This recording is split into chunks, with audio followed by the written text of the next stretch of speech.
Iceland, a land of fire and ice. But why does this country filled with volcanoes and glaciers carry such a stark and icy name? To understand the name, we must first look at the place. Reykjavik, the capital, pulses with creativity, surrounded by wild, ancient landscapes. Beyond the city, fire and ice clash, glaciers carve the land, geysers erupt, and volcanoes sleep beneath thick ice. This is a place of extremes, where creation and destruction are locked in an eternal dance. So, how did a land so alive with geothermal energy and summer greenery come to be known simply as the Land of Ice? The answer lies not in geography, but in the sagas of the Norse explorers who first braved this formidable island. The story of Iceland's name begins in the Viking Age, when Norsemen set sail in search of new lands. Before the Norse, Iceland was largely untouched, with only traces of Irish hermits. The first Norse explorer, Nadod, landed by accident, saw snow and named it Snæland, Snowland. Soon after, Gardar Svavarsson circumnavigated the island, calling it Gardarsholmi, Gardar's Isle. These names were fleeting personal impressions from men just passing through, but the name that would last was yet to come. It would be given by a voyager whose experience was marked by hardship and disappointment. His journey would define the island's identity for centuries. Enter Flóki Vilgerðarson. Flóki Vilgerðarson, a daring Norwegian navigator, set out on a journey that would change the course of history. Unlike those before him, who had only glimpsed the mysterious land to the northwest, Flóki was determined to settle it. He was driven by curiosity, courage, and a desire to find a new home for his people, a place of promise and opportunity beyond the familiar shores of Norway. Guided by 3 sacred ravens, Flóki sailed from the Faroe Islands, trusting in ancient Norse wisdom. Each raven was released into the unknown sky, a living compass to guide his way. The first raven circled and returned, signaling that land was not yet near. The second flew off but soon came back, still uncertain. But the third raven soared straight ahead, vanishing into the horizon, and Flóki knew to follow. That final raven led him directly to the rugged, untouched shores of Iceland. For this, Flóki earned the legendary name Hrafna Flóki, Raven Flóki, a title that would echo through the sagas for centuries.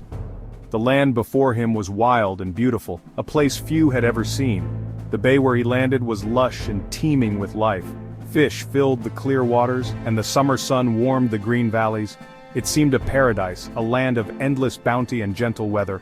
Flóki and his companions were filled with hope, believing they had found a new beginning. But as they reveled in the abundance of summer, Flóki and his crew grew complacent. The easy days lulled them into a false sense of security. They fished, feasted, and enjoyed the mild weather, forgetting to make the necessary preparations for the coming winter. When the cold finally arrived, it was sudden and merciless. Icy winds swept across the land, and snowstorms battered the bay. The settlers were caught off guard, unprepared for the harsh reality of an Icelandic winter. The once lively bay froze solid, snow piled high against their shelters, and all their livestock perished in the relentless cold. The abundance of summer was replaced by the scarcity of winter, and survival became a daily struggle. The dream of a new life quickly turned into a nightmare of hunger and loss. The settlers faced starvation, and the hope that had brought them across the sea faded with each passing day. The green, welcoming land of summer became a frozen prison, trapping Flóki and his people in a world of ice and despair. The transformation was swift and unforgiving. Flóki's hopes, once so high, were shattered by the brutal force of the Icelandic winter. The reality of this new land was far harsher than he had ever imagined. His experience would forever shape how he and the world saw this land. The story of his struggle and survival became legend, a warning and a lesson for all who would follow. The name he would give it, Iceland, was born from this bitter ordeal. It was a name that captured both the beauty and the danger of the land, a name that would endure for generations to come. When spring finally came, Flóki climbed a mountain, his heart heavy with hope and worry. The long, harsh winter had tested every ounce of his resolve, and now, as the snow began to melt, he sought answers from the land itself. Standing at the summit, he gazed out over the vast fjord below, searching for signs of renewal, for any hint that the land might yet be tamed. But all he saw was ice, endless, drifting, choking the bay, blocking any hope of escape or rescue. The sea, which should have brought life and connection, was instead a prison of frozen silence. In that moment of bitter realization, Flóki gave the land a name: Island, Iceland. It was a name born not just of disappointment, but of awe at the land's raw, unyielding power. The name was a warning to others, a testament to the struggle he and his companions had faced. It spoke of hardship, of dreams frozen in the cold northern winds. When Flóki returned to Norway, he described the land as inhospitable and harsh, a place where survival was never guaranteed and the elements ruled with an iron fist. Yet not everyone saw only hardship. His companions remembered the green valleys, the fertile pastures, and the untamed beauty that lay beneath the ice. Some praised the land's richness, its promise for those willing to endure, while others admired the challenges it presented, seeing opportunity where Flóki saw only struggle. Despite these mixed reports, Flóki's stark name, Island, captured the imagination of all who heard it. It conjured images of a wild frontier, untamed and mysterious. The name reflected the dangers of the North Atlantic, the storms and icy waters that guarded the island from the outside world. It spoke to the reality of life on the edge, where every day was a test of endurance, and every season brought new challenges. Over time, the name Island became more than a warning. It became a symbol of respect for nature's power, and for the resilience of those who dared to call it home. And so, when the first permanent settlers arrived, they embraced the name, honoring both the hardships and the hope that the land inspired. They called their new home Iceland, a name forged in hardship, shaped by the elements, and destined to endure through the ages as a testament to the spirit of those who settled there. In the end, the name became a story in itself, a story of struggle, survival, and the unbreakable bond between people and the land they chose to call home. The irony of Iceland's name becomes clear when compared to its neighbor, Greenland. Iceland, mostly ice-free and green in summer, is called Iceland. Greenland, covered by a vast ice sheet, is called Greenland. The reason? Marketing. Eric the Red, exiled from Iceland, discovered Greenland and wanted settlers. He named it Greenland to make it sound appealing, focusing on the small green fjords he found. It was a 1,000-year-old PR move. Iceland's name was a warning. Greenland's was an invitation. Today, the names remain a paradox. One born of hardship, the other of hope, and both have shaped how the world sees these lands.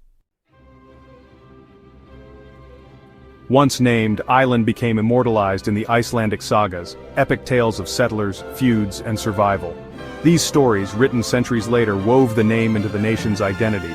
The sagas made Flóki's journey and his naming of the land legendary. Through centuries of foreign rule, Icelanders clung to their language, their stories, and the name Island. It became a symbol of continuity and resilience. When Iceland finally gained independence in 1944, there was never any question of changing the name. Island was a declaration of heritage and pride. The name had outgrown its bitter origins. It became a badge of honor, a testament to survival and sovereignty. A name forged in history, preserved through centuries. Today, Island means far more than just Iceland. It's a name that conjures images of a place where the elements shape not only the landscape, but also the people who call it home.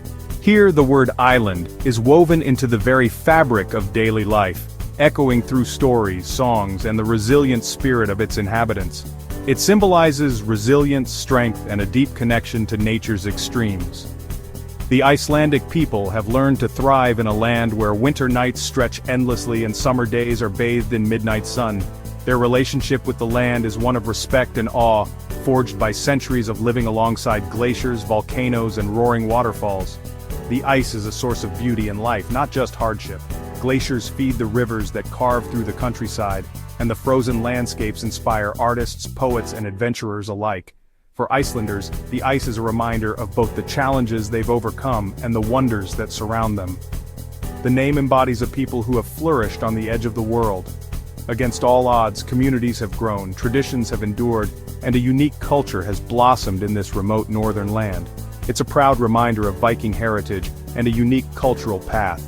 The sagas of old, passed down through generations, tell of explorers, settlers, and dreamers who braved the unknown to build a home here.